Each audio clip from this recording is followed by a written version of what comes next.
सर्वनाम का शाब्दिक अर्थ सबका नाम। परिभाषा: संज्ञा के स्थान पर प्रयुक्त होने वाले शब्द सर्वनाम कहलाते हैं। सर्वनाम जैसे मैं, तुम, यह, वह, कौन, क्या, कुछ। सर्वनाम के 6 भेद हैं। मैं छात्र को हिंदी पढ़ाता हूँ। मैं क्या है, संज्ञा के स्थान पर सर्वनाम आया। ठीक है। और इसमें नंबर 1 पुरुषवाचक सर्वनाम। जो सर्वनाम किसी पुरुष के स्थान पर प्रयुक्त हो उसे पुरुषवाचक सर्वनाम कहते हैं। इसके 3 भेद हैं। बाकी जगह तो 2 भी लिखा होता है, पर हमें तो डिटेल में पढ़नी ना। ये इसलिए करना पड़ रहा है कि मेरे नोट्स है, ये मैंने बना रखे हैं। ऐसा हो जा कि नोट्स कहीं जा रहा हूँ तो वहाँ पर नोट्स अपने लेके नहीं जा सकता मैं, तो ये इसलिए करना पड़ रहा है। ठीक है। क्योंकि तो अगर मैं प्राइवेट कर दूँ तो अगर मैं किसी का अपने दोस्त के फ़ोन में देखना चाहूँगा ना तो नहीं देख पाएगा, इसलिए मुझे डालनी पड़ रही है। वो चलो देखते हैं। उत्तम पुरुषवाचक सर्वनाम। वक्ता या लेखक अपने नाम के स्थान पर जिन सर्वनाम का प्रयोग करते हैं उन्हें उत्तम पुरुषवाचक सर्वनाम कहते हैं। जैसे मैं, हम लोग, मैं, हमें, हमारा, मुझको, मुझे, हमको। इसमें मैं अपनी गाड़ी में जाऊंगा, यानी संज्ञा के स्थान पर सर्वनाम आ गया। रेखांकित शब्द का सर्वनाम है उत्तम पुरुषवाचक सर्वनाम। मध्यम पुरुषवाचक सर्वनाम। श्रोता या पाठक के लिए जिन सर्वनामों का प्रयोग किया जाता है उन्हें मध्यम पुरुषवाचक सर्वनाम कहते हैं। तुम, तुम लोग, तेरा, तुम्हें, आप लोग।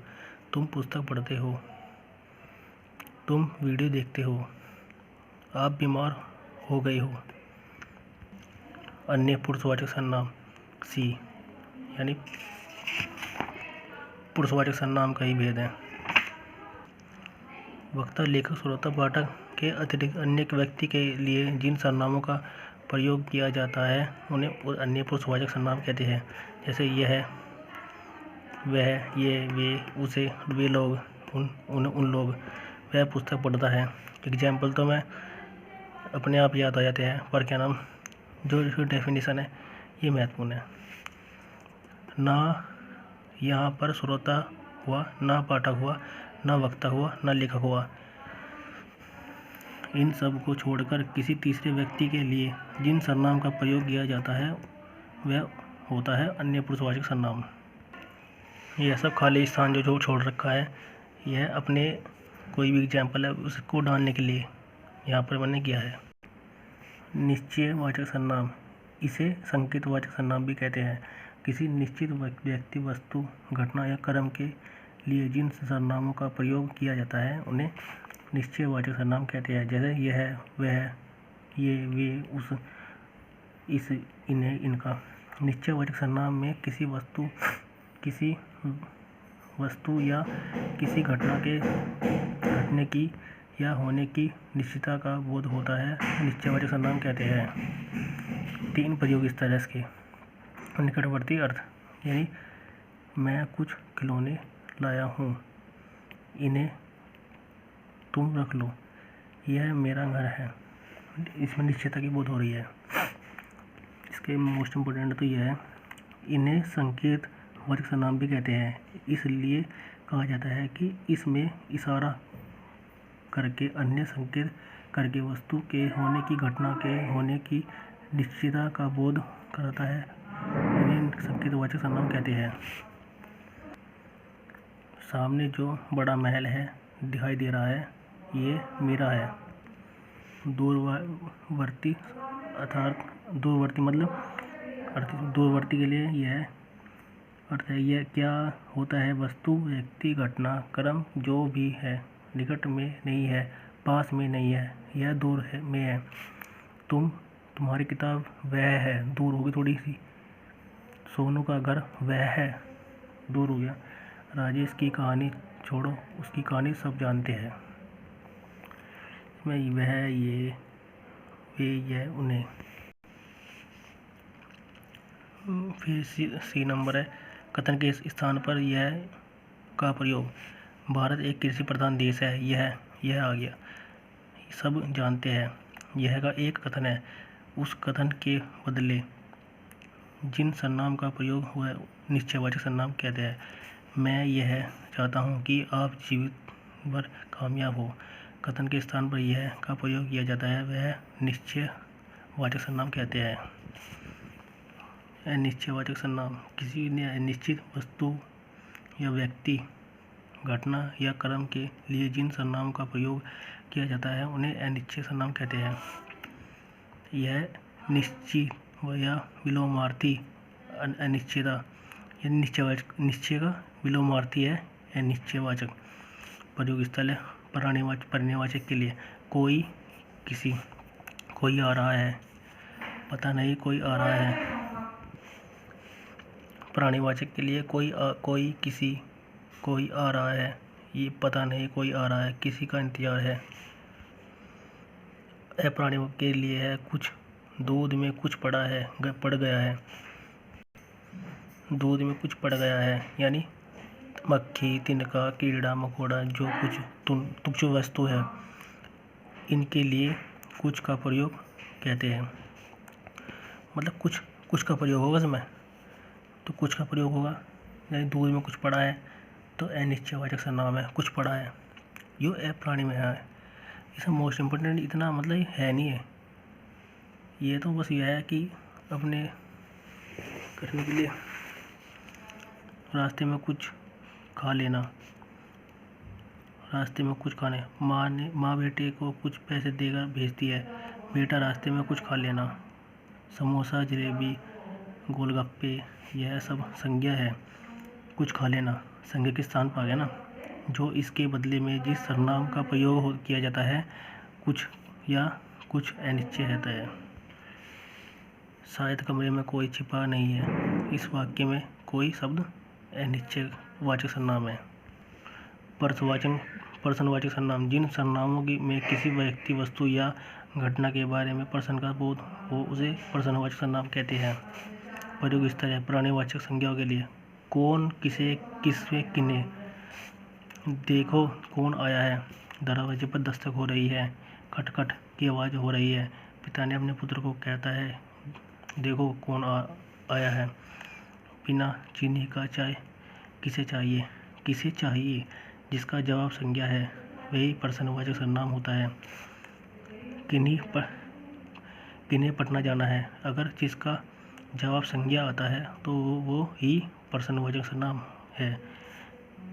किसने पुस्तक ली, जिसका जवाब है संज्ञा, वही प्रश्नवाचक सर्वनाम होता है। बिना चीनी का चाय किसे पसंद है, मोहन को, गीता को, सोहन को।